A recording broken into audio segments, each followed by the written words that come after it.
Então, boa tarde a todos. Nós vamos apresentar o nosso estudo de caso, que é a reforma a vapor da acetona para a produção de hidrogênio utilizando catalisadores de níquel, cobalto, magnésio e alumínio. A nossa dupla é formada, pela Heloísa Breno Madalosso e Michele Coral Dutra, na disciplina de cinética de processos químicos do professor Dr. Agenor Denoni. Aqui a gente traz alguns dados do paper, do artigo, com relação à revista, o tipo de fator de impacto, da revista 4,93, o ano da revista de 2020, e o Instituto Indiano de Tecnologia, que foi desenvolvida essa pesquisa. Com relação à introdução do nosso artigo, então, a gente escolheu essa problemática relacionada à exaustão dos combustíveis fósseis, então, vindo ao encontro do que nos foi proposto, que era uma questão ambiental, que fosse uma proposta que também tivesse uma pegada ambiental. Com relação à produção de hidrogênio a partir de combustíveis fósseis, acaba não sendo uma fonte renovável, e a proposta aqui é a produção de hidrogênio a partir da acetona. O hidrogênio é uma fonte de energia muito importante hoje dentre os combustíveis. Ela tem uma energia específica muito alta comparada às outras fontes convencionais de combustíveis, e hoje ele é produzido a partir de uma reação industrial, que é a reforma a vapor do gás natural, do gás metano. E como falado, ainda há pouco, essa não é dependente de fontes não renováveis. Então, a acetona vem como alternativa, como um subproduto barato da produção de fenol via rota de peroxidação do cumeno. A produção de acetona hoje, conforme os dados que foram trazidos no artigo, é produzida em torno de 8,5 milhões de toneladas por ano. Porém, desse volume produzido, 6,8 somente são aproveitados. Então, existe um excedente aí que não está sendo absorvido pelo mercado. E, então, essa proposta, de utilizar esse excedente da acetona acaba agregando um maior valor à acetona e acaba sendo uma fonte renovável, uma proposta ambientalmente mais adequada. Essa reação, ela é uma reação heterogênea envolvendo catalisadores, e como objetivo geral, aqui para a gente resumir o objetivo geral do artigo, é investigar a ativação da mistura de óxido de níquel, cobalto, magnésio e alumínio na reforma a vapor da acetona, estabelecendo a melhor combinação de metais para a reação requerida.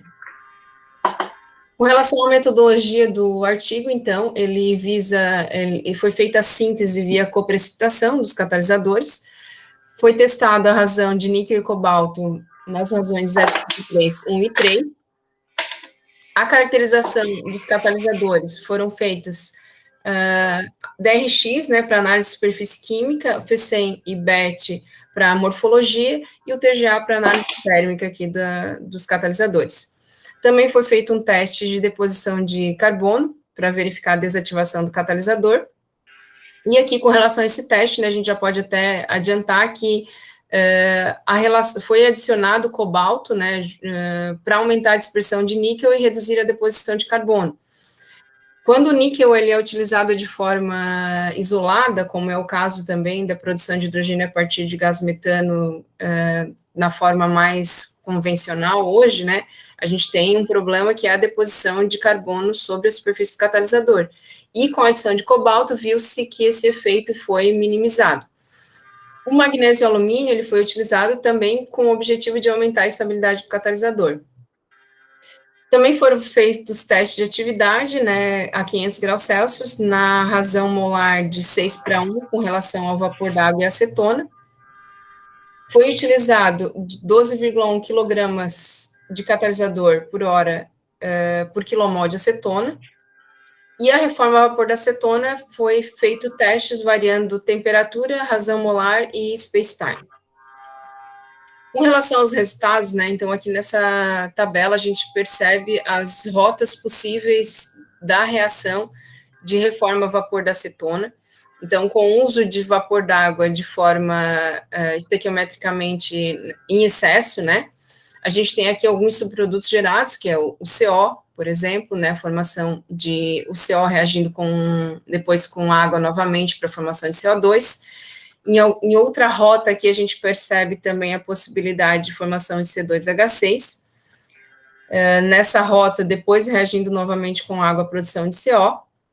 E essa produção de CO, então, poderia gerar aqui um pouco de carbono também, né, que poderia se depositar em cima do catalisador. Uma rota que não é viável, ou seja, que ela deve ser evitada também é a produção de CH4, porque a produção de CH4 também pode gerar deposição de carbono sobre o catalisador.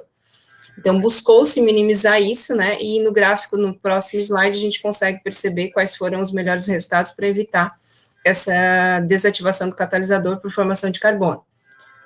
Com relação às razões, né, de níquel e cobalto, obteve 97% de conversão de acetona. O teste de atividade obteve 75% de seletividade na melhor dispersão do níquel, que foi a razão 0,33. No gráfico, no slide seguinte, também vai ser mostrado um pouquinho melhor isso. E a combinação de níquel e cobalto obteve uma menor desativação por oxidação metálica ou deposição de carbono, conforme já havia comentado. Com relação a algumas características físicas aqui do catalisador, o melhor resultado encontrado, novamente, na proporção 0,33, então, obteve-se um diâmetro de poro maior, um maior volume de poro e uma menor área superficial nessa proporção de 0,33 entre o níquel e o cobalto. Nesse gráfico, então, a gente pode verificar, né, as variações que foram feitas com relação à proporção molar entre acetona e vapor d'água, o space-time, as variações, e também com relação à proporção de níquel-cobalto na relação A, B e C. Com relação à proporção A, que é 0,33, a gente pode perceber aqui no gráfico uma maior produção de hidrogênio a partir dessa relação, e também a gente percebe aqui que não teve a formação de CH4, né, que seria essa legenda aqui, então a gente percebe que não houve essa produção de CH4 na proporção, né, A. Então, ela acaba se tornando a melhor opção aqui, dentre as possibilidades testadas. Uma melhor opção também que foi escolhida foi a razão molar entre a acetona e vapor d'água, que foi aumentada para 8:1, né? Então, tendo um excedente um pouquinho maior ainda aqui de vapor d'água, para ter um efeito melhor. Com relação à temperatura, foi a temperatura de 500 graus Celsius. A estabilidade do catalisador se manteve durante 4 horas. E a reforma a vapor foi favorecida por space-time, né, que seria a conversão em seletividade de 24 kg de catalisador por hora por quilomol de acetona. Então, esses aqui foram os resultados encontrados, e para resumir, então, a melhor proporção, então, a temperatura foi a de 500 graus, a proporção de 8:1, né, e a relação aqui entre níquel e cobalto 0,33. Então, como a segunda parte tratada pelo artigo, foi realizada uma modelagem cinética baseada nos dados experimentais resultantes, então, da reforma a vapor da acetona.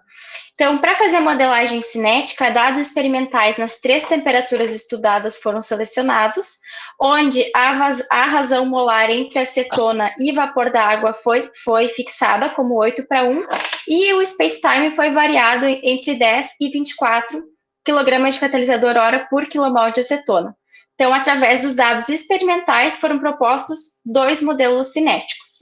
O primeiro modelo cinético proposto pelo artigo foi o modelo da lei da potência. Nesse modelo da lei da potência, então, a taxa de reação ela é considerada como uma função das pressões parciais dos 2 reagentes, né, água e acetona, e também como sendo função da temperatura. Então, abrindo o K, né, através da equação de Arrhenius, a gente pode ver o K0 como sendo o fator exponencial e a energia de ativação, e aqui a gente vê de forma mais explícita como a razão, como a taxa de velocidade, a taxa de reação, vai ser função, então, das pressões parciais e da temperatura. Esse modelo, entretanto, ele não considera, então, as etapas adsortivas e dessortivas, ele só considera a reação química, onde A e B são referentes, então, à ordem da reação. Através do algoritmo de Levenberg-Marquardt, ele consegue essa relação entre os valores propostos pelo modelo cinético e os valores experimentais. Pode passar.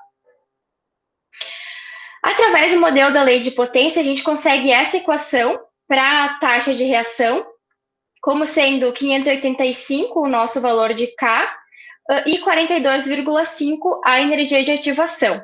Então, esses fatores A e B, que são referentes à ordem de reação, para esse modelo aqui, eles foram obtidos através da média para as 3 temperaturas, A e B.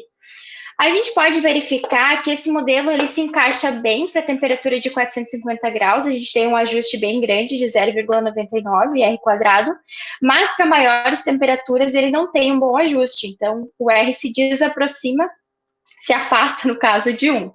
A figura 12, ela mostra então o plot da equação de Arrhenius, né, no caso ln de K versus 1 sobre T, a gente vê uma boa aproximação, então, de R² 0,99. Pode passar.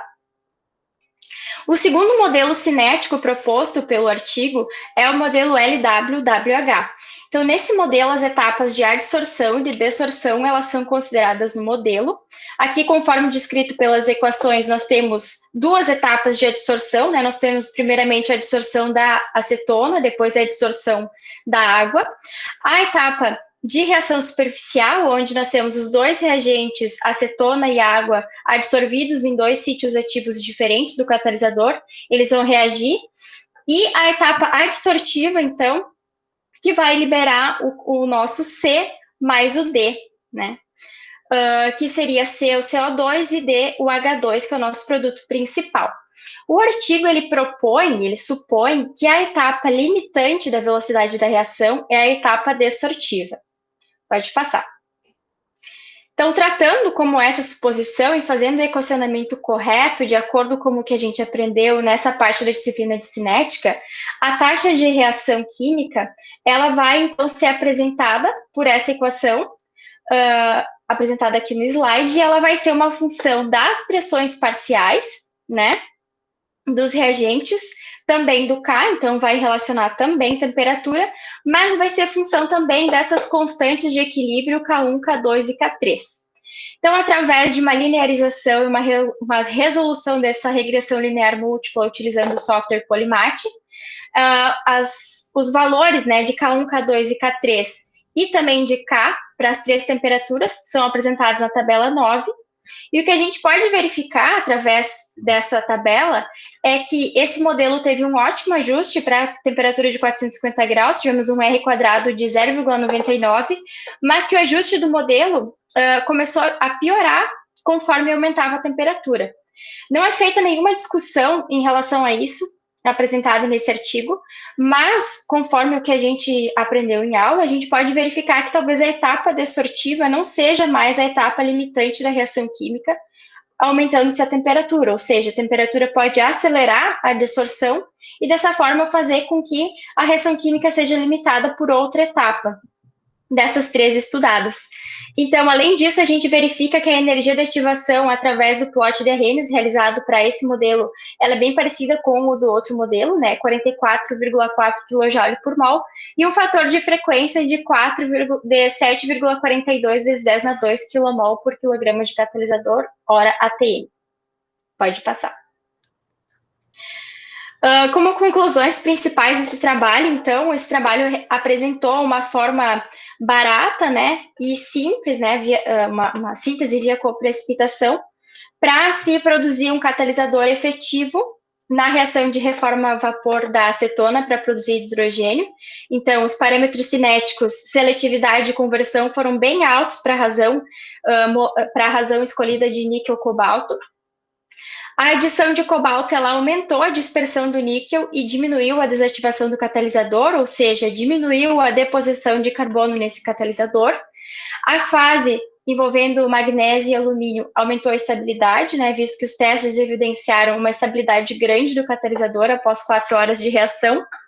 A baixa seletividade do metano, ela é em decorrência a uma reação concomitante que ocorre, né, com a reação de reforma a vapor da acetona, que seria a reforma a vapor do metano, e os 2 modelos estabelecidos, né, cinéticos, eles se ajustaram para temperaturas mais baixas. Entretanto, não houve nenhuma abordagem, né, falando sobre esse pior ajuste a temperaturas mais altas.